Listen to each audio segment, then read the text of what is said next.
Have you ever felt that someone in your life is slowly draining the strength you've worked so hard to build? Not through loud arguments or dramatic chaos, but through subtle actions that leave you feeling smaller, more tired, or strangely unsure of yourself. It might be a friend. It might be family. It might even be someone you've known since childhood. Yet lately, whenever you think of them, your spirit feels heavier instead of lighter. If you've ever felt that quiet shift inside you, that uneasy whisper that something is no longer right, then this message might be the clarity you didn't know you needed. Today, we're going to walk through 9 powerful signs that it's time to reclaim your peace by distancing yourself from certain people, even the ones you thought would always be in your life. And I won't be giving you cliches or shallow advice. We're going deep. We're going honest. We're going into parts of ourselves that many of us avoid because facing the truth sometimes hurts more than the relationship itself. But you're here. And because you're here, you're already showing strength. As Marcus Aurelius once wrote, remember, you have the power over your mind, not outside events.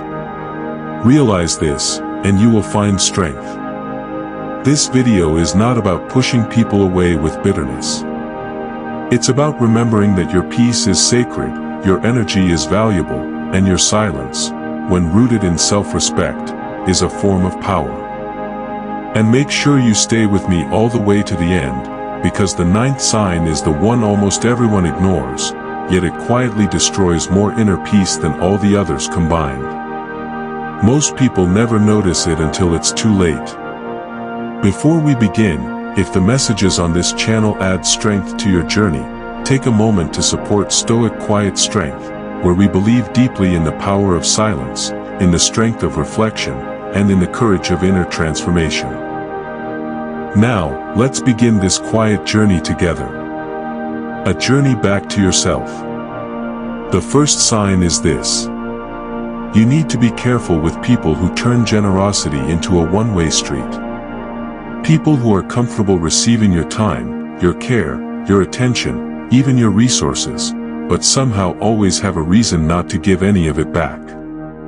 Have you ever known someone who always seems to have a well-prepared explanation whenever it comes to showing up for you? Someone who, strangely enough, always seems comfortable taking but uncomfortable contributing. It's not about money. It's not about the literal things you give. It's about the emotional imbalance they create without even acknowledging it. I remember someone from years ago who taught me this lesson the hard way. Whenever he needed me, I was there. Late night calls. Emotional support. Helping him plan his life, solve his problems, navigate setbacks. He relied on me like a crutch he never intended to put down. But when life finally hit me hard, when I needed someone to sit beside me even in silence, suddenly he became the busiest man alive. The excuses flowed easily. I'm overwhelmed. I'll try. Something came up. And then nothing. The weight I had carried for him was instantly forgotten the moment I needed someone to help me carry mine. One day, I sat down and realized something painful. It wasn't that he couldn't be there for me. It was that being there for me was never valuable enough for him to make the effort. That realization stung. It still does, when I think of it. But Epictetus said something that softened that pain for me. If someone is not good for your journey, quietly step aside and let them walk another path. People show love in different ways. That's true. We all know that. But someone who consistently leaves you empty while filling themselves is not expressing love in any healthy way. They are expressing convenience. And a relationship built on convenience cannot grow. It cannot deepen. It cannot nourish you. The most painful part? It's usually subtle. You don't notice it at first. You only feel the drain long after the damage is done. And the longer you ignore these patterns, the more they shape your emotional reality. You begin to question your worth. You begin to wonder if you're asking for too much. You begin to feel guilty for wanting reciprocity, something that should be normal, natural, effortless. Relationships, real relationships, require circulation. Giving and receiving. Listening and being heard. Showing up for each other even when it's inconvenient. When that balance breaks, the relationship becomes lopsided, and your spirit begins to carry a weight it was never meant to bear alone. If you keep finding yourself showing up for someone who disappears the moment you need even the smallest support, it's time to gently and quietly step back. Not to punish them. Not to create drama. But to protect your peace. Because your energy was never meant to be a place where people collect without depositing. And your heart was never meant to be treated like a bottomless well. Seneca captured it perfectly when he wrote, "We suffer more in imagination than in reality."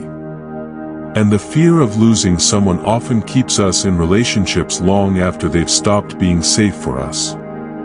But in reality, letting go of a one-sided connection is not loss, it is liberation. You deserve reciprocity. You deserve balance. You deserve people who show up because they want to, not because it benefits them. And if you've been carrying a relationship alone for too long, this might be your first sign that it's time to put the weight down. The second sign is this. You need to distance yourself from people who turn every small disagreement into a battlefield.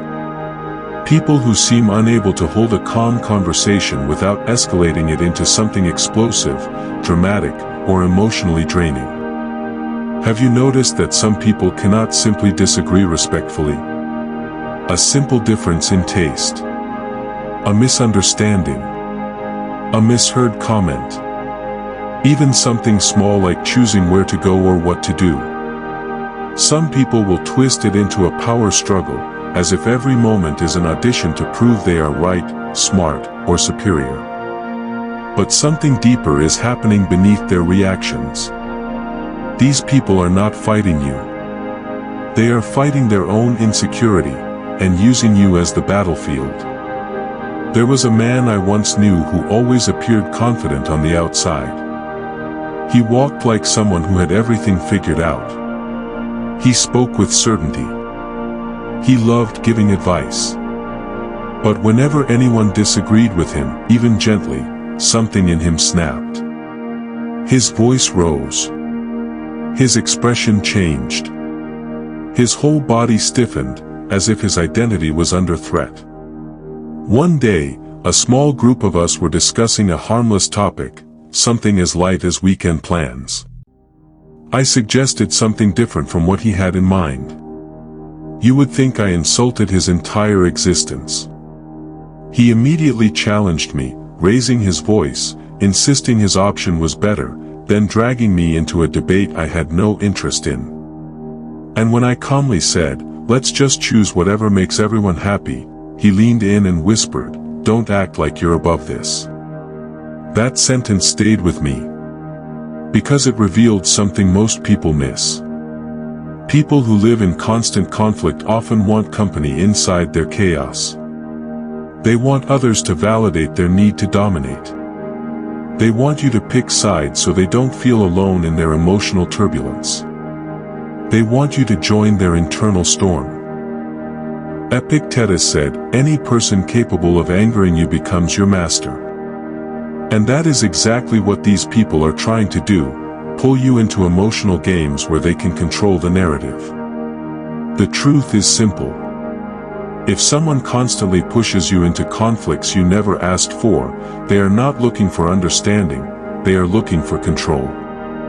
And the more you try to prove yourself to them, the more tangled you become in their emotional web. Calm people are not afraid of disagreement. Balanced people do not turn conversations into wars. Whole people do not need to win to feel worthy. The older I get, the more I realize that emotional maturity is not found in how loudly someone speaks, but in how softly they handle discomfort. So if you keep finding yourself in relationships where peace is fragile but arguments erupt easily, where your voice is often twisted, where you feel drained after every conversation, where being around them leaves your heart tight and your mind overstimulated, it's time to step back. Not every argument deserves your energy. Not every person deserves your explanation. Sometimes silence is the only shield you need. Because staying close to someone who is addicted to conflict will eventually make you question whether peace is even possible. But it is possible, just not with people who thrive in war. And that brings us to the third sign. A sign many people overlook until the pain becomes impossible to ignore. Be careful with people who treat your worries as insignificant. People who make you feel like your problems are small, trivial, or unworthy of attention. Everyone carries a different weight in life. Some people are carrying responsibilities they never speak of. Some are carrying invisible battles. Some are quietly fighting things that are breaking them from the inside. But nothing feels more disheartening than opening up to someone you trust, only for them to minimize your feelings, dismiss your concerns, or compare your pain to their own as if your struggles don't matter. I once confided in someone I respected deeply. I told them I had been feeling overwhelmed, tired, mentally stretched. You know those seasons of life where everything hits at once? I simply needed someone to listen. Someone to sit with me in a moment where vulnerability felt like a heavy risk. But instead of saying, "I understand," or "That sounds hard," he said, "You think that's bad? You should hear what I'm dealing with." And then he launched into a long story about his own challenges, completely ignoring everything I had just said. I hadn't finished speaking before he pushed my feelings aside like clutter on a table he needed to use. I walked home feeling smaller. Not because my problems were actually unimportant, but because he made me feel like they were. It took me years to understand something important. When someone truly cares for you, they don't compete with your pain. They sit with you in it. Seneca said, "Wherever there is a human being, there is an opportunity for kindness." But some people choose ego instead. Their need to be heard becomes so overpowering that they cannot make room for you. And here's the subtle danger. If you keep sharing your struggles with people who constantly dismiss you, you will eventually stop sharing altogether. Not because you've healed, but because you've learned that your feelings are not safe with them. People who trivialize your worries do not just hurt your heart. They teach your heart to silence itself. And that is where the real damage begins. Healthy relationships are built on mutual listening, on emotional reciprocity, on respect for each person's internal world. When someone cannot give you that, when they always turn the conversation back to themselves, or treat your feelings like an inconvenience, or respond with comparisons that make your pain feel ridiculous, you must be careful. Because staying close to someone who belittles your emotions slowly erodes your confidence, your self-worth, and your ability to trust your instincts. Your worries may be invisible to others, but they are real to you. And that is enough. You deserve people who listen with their heart, not just their ears. People who make space for your feelings, instead of filling every space with their own. And if someone repeatedly fails to do that, it might be time to create emotional distance. Not out of anger, but out of self-respect. The fourth sign is subtle, but deeply draining. Be careful with people who try to force their beliefs, values, or worldview onto you, especially regarding things as personal as spirituality, politics, morality, or lifestyle choices. Human beings are not meant to be identical. Your experiences shaped you. Their experiences shaped them. Two people can walk side by side in life and still see the world through two completely different lenses. And that is perfectly fine. But there are people who cannot accept difference. People who treat every conversation as an opportunity to convert you, correct you, reshape you, or mold you into a reflection of themselves. I used to have a friend like that, someone who believed he had everything figured out. Every time we talked, he would say things like, "If you just think like me, you'd understand," or "Your belief is wrong, here's the truth." He said it with a tone that wasn't just confident, it was dismissive. Sharply dismissive. As if anything outside his worldview must automatically be inferior. At first, I thought he was just passionate. Later, I realized he was rigid. And eventually, I understood he was insecure, deeply insecure, and his need to impose his beliefs was his way of controlling the world around him. One day, we had a conversation that changed everything. I said something simple, something harmless, something reflective. He interrupted before I even finished the sentence. "Stop thinking like that. It's wrong. Here's the right way." That moment took the air out of the room. Not because he disagreed with me, disagreement can be healthy, but because he dismissed my entire viewpoint without a second of curiosity, without a grain of humility. Marcus Aurelius said, "Everything we hear is an opinion, not a fact. Everything we see is a perspective, not the truth." But people who force their beliefs do not see perspectives, they only see threats to their ego. They don't engage, they overpower. They don't listen, they instruct. They don't explore ideas, they impose them. And here's the quiet danger. When someone constantly invalidates your beliefs, you begin to doubt the very voice inside you that guides your life.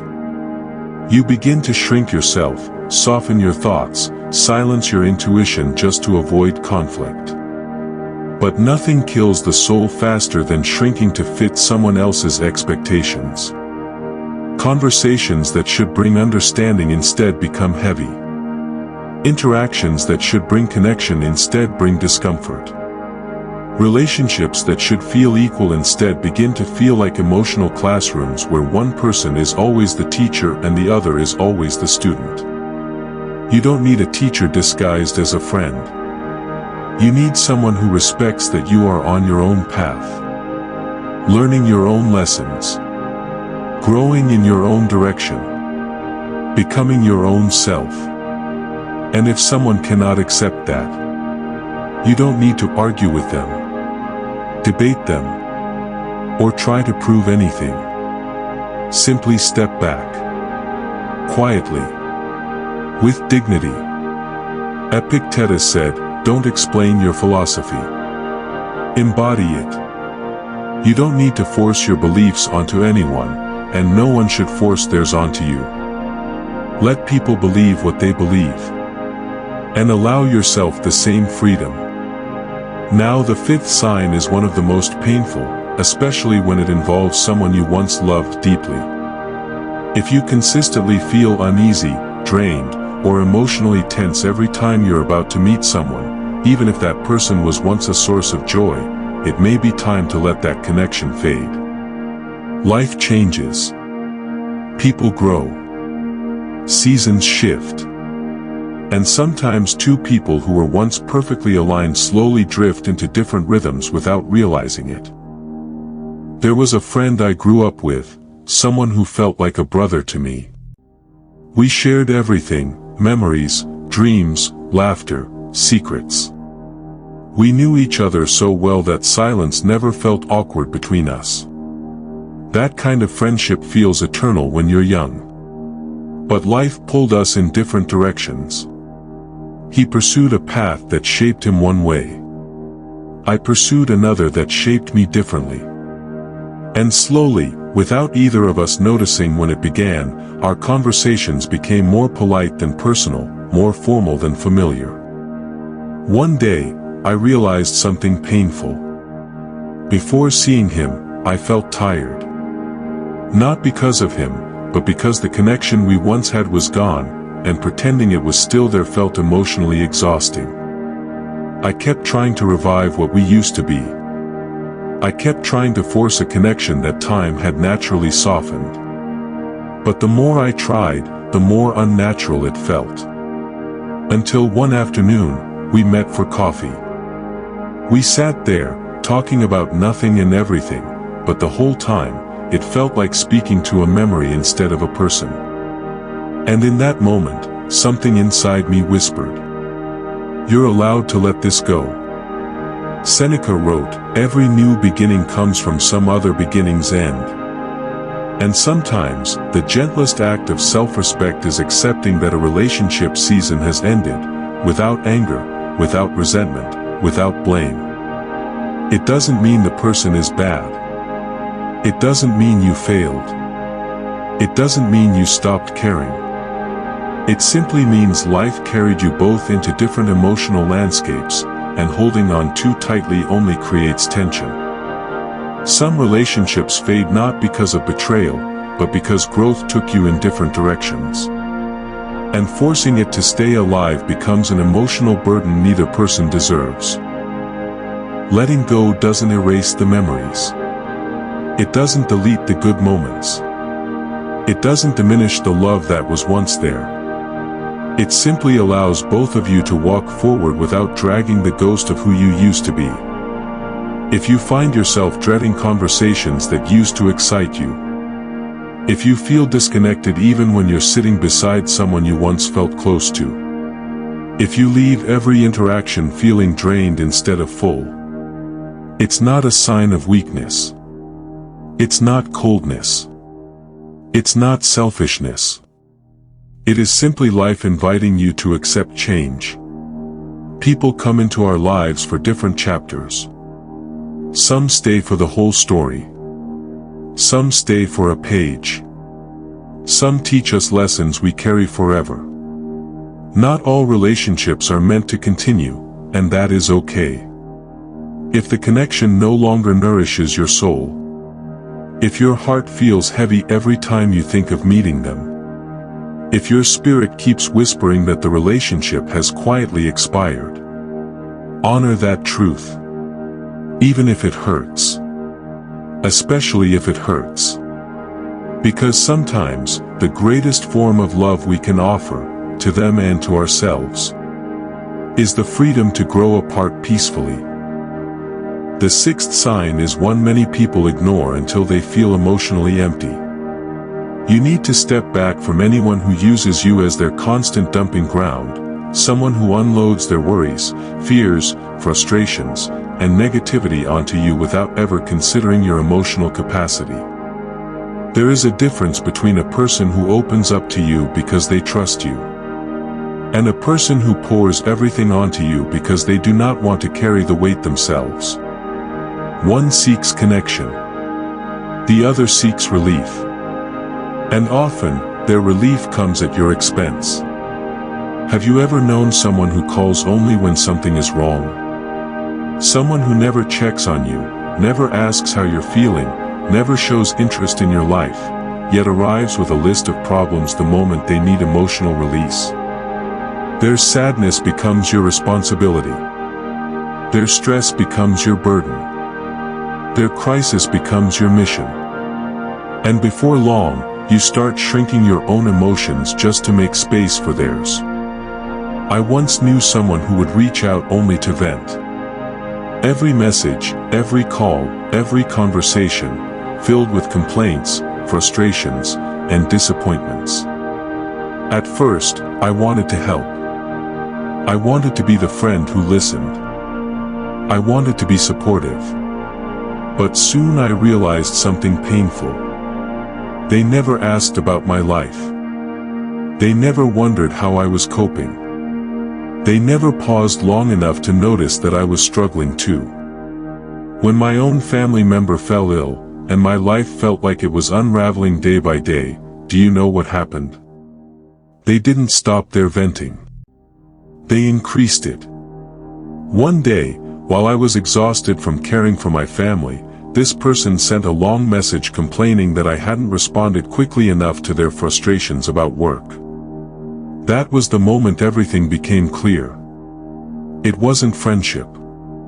It was dependence. Not healthy dependence, emotional extraction. They weren't looking for support. They were looking for an emotional container, and they had chosen me without permission. Epictetus once said, "If someone attempts to take what is not theirs, do not anger, simply do not comply." And emotional energy is something people try to take quietly, subtly, without you noticing, until one day, you wake up completely drained. People who use you as an emotional dumping ground do not intend to hurt you. That is what makes it dangerous. The harm is unintentional, but it is harm nonetheless. Here's how you know it's happening. You feel tired before talking to them. You feel heavier after the conversation. You feel guilty saying no. You feel responsible for fixing their life. You feel invisible in the relationship. And the longer it continues, the less room you have for your own emotional needs. Seneca said, "Associate with people who are likely to improve you. Not people who use you as a reservoir for their chaos." True friendship is not one-sided therapy. Real connection flows both ways. You deserve people who not only speak, but listen. Not only receive, but give. Not only take your time, but honor it. If someone's presence consistently drains you, not because they're struggling, but because they never consider your struggles, you must protect your emotional boundaries. Silence is not abandonment. Distance is not betrayal. It is simply reclaiming your energy from places where it was never appreciated. And now we arrive at the seventh sign, one that cuts deep because it strikes at the core of respect. You need to distance yourself from people who make promises lightly and break them even more easily. People who commit with their words but never with their actions. A promise is not just a sentence. It is a small contract between two hearts. But some people speak commitments like poetry, beautiful, emotional, convincing, yet completely empty. Have you ever waited for someone who said they would be there, only to realize later they never intended to show up? Not because something urgent happened. Not because they forgot accidentally. But because following through was never a priority for them. Words are easy. Consistency is rare. There was a friend who constantly promised we'd catch up, someone who said all the right things. "Let's meet. I'll call you tomorrow. Count on me. I won't forget." But almost every promise dissolved into silence. Every commitment ended with an excuse. One day, we had plans to meet early in the morning. I arrived at the cafe, waited 10 minutes, then 20, then an hour. No message. No call. Nothing. Finally, a short text came. I overslept. My bad. Not, "I'm sorry." Not, "Let me make it up to you." Not, "I value your time." Just a casual dismissal of the effort I made. And that's when it hit me. The issue wasn't the broken promise. The issue was what the broken promise revealed. I simply wasn't a priority. Marcus Aurelius said, "The value of a person is measured by the worth of what they value." If someone doesn't value your time, your presence, your commitment, or your emotions, you are not truly valued by them. And here's the quiet truth no one wants to admit. Every broken promise chips away at trust. Every casual excuse chips away at respect. Every repeated disappointment chips away at emotional safety. Over time, you stop believing their words. You stop expecting anything. And eventually, you stop feeling connected altogether. Relationships cannot survive on empty speeches. They need action, consistency, follow through. You deserve people who show up when they say they will.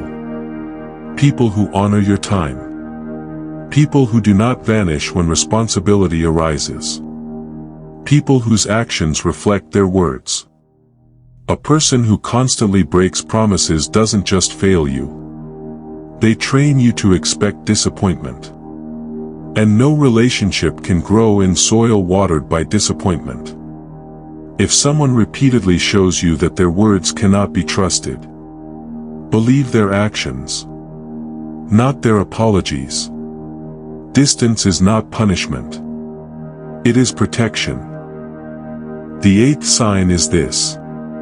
Be careful with people who keep repeating the same worries, the same fears, the same frustrations, yet never take a single step to change their situation.